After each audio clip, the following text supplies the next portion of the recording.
हिमाचल प्रदेश कला संस्कृति एवं भाषा अकादमी के तत्वावधान में प्रख्यात साहित्यकार स्वर्गीय लालचंद प्रार्थी की 170वीं जयंती के उपलक्ष्य में मिनी सचिवालय सोलन के सभागार में राज्य स्तरीय समारोह का आयोजन किया गया। इस समारोह में हिमाचल कला संस्कृति भाषा अकादमी के सचिव राकेश कंवर ने बतौर मुख्य अतिथि शिरकत की। समारोह में हिमाचल के विभिन्न जिलों के साहित्यकार, लेखकों, कलाकारों, कवियों व बुद्धिजीवी लोगों ने भाग लिया। लालचंद प्रार्थी की जयंती समारोह को 2 सत्रों में विभाजित किया गया था। मुख्य अतिथि राकेश कंवर ने कहा कि लालचंद प्रार्थी की कुल्लू देश की कहानी पुस्तक इस बात का प्रमाण है कि उनका हिमाचल प्रदेश की प्राचीन लोक संस्कृति, लोक परंपराओं व स्थानीय बोलियों के प्रति कितना लगाव था। उन्होंने कहा कि लालचंद प्रार्थी को यदि जानना है तो उनके द्वारा रचित की गई पुस्तक कुल्लू देश की कहानी को पढ़ना जरूरी है। हमारी जो अकादमी है, भाषा संस्कृति कला अकादमी, वो हर साल इसको आयोजन को करती है। आमतौर पर ये आयोजन कुल्लू ज़िला में होता है क्योंकि लालचंद प्रार्थी जी कुल्लू के रहने वाले थे, लेकिन उसके बजाय ये सोचा गया कि इस आयोजन को किसी और ज़िले में करा जाए और आने वाले समय में अलग अलग ज़िलों में इस तरह के आयोजन किए जाएं ताकि और जगह पे लोगों को लालचंद प्रार्थी जी के बारे में जानने का मौका मिले।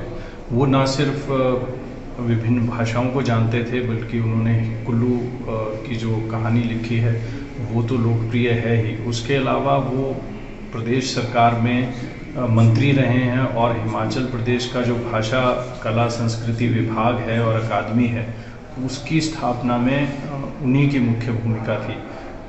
और उस दृष्टि से भी ये महत्वपूर्ण है कि हम उनके योगदान को याद करें और उनके बारे में बातचीत। हिमाचल प्रदेश सरकार निरंतर ये कोशिश कर रही है कि जितने भी हमारे स्थानीय आयोजन होते हैं, मेले होते हैं प्रदेश में, उनमें हिमाचल प्रदेश के कलाकारों को ही बुलाया जाए, उनको अधिमान दिया जाए, उनको प्राथमिकता दी जाए और ऐसा हो भी रहा है।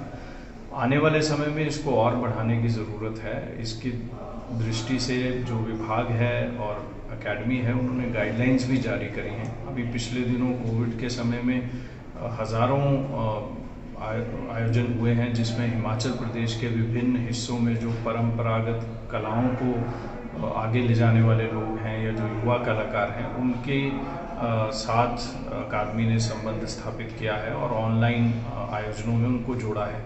अब क्योंकि कोविड की रिस्ट्रिक्शंस काफ़ी ख़त्म हो रही हैं तो जो अब मेले होंगे या दूसरे आयोजन होंगे उसमें हिमाचली कलाकारों को प्रेफरेंस मिले, इसके लिए हमने एक डायरेक्शंस भी इशू करी हैं सभी डीसीज़ को।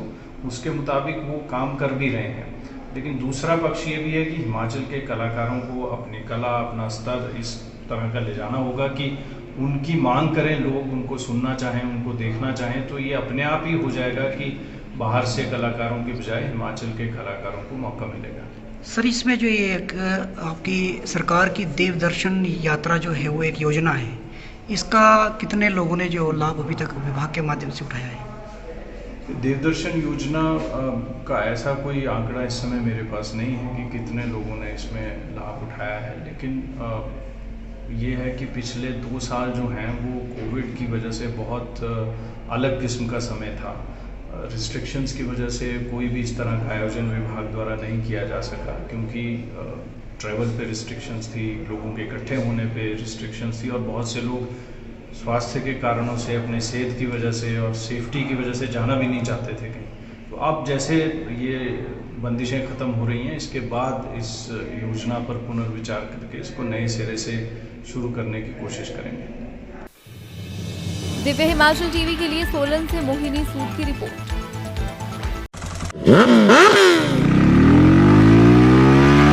ये गई 80 पे, ये 100, ये 120, ये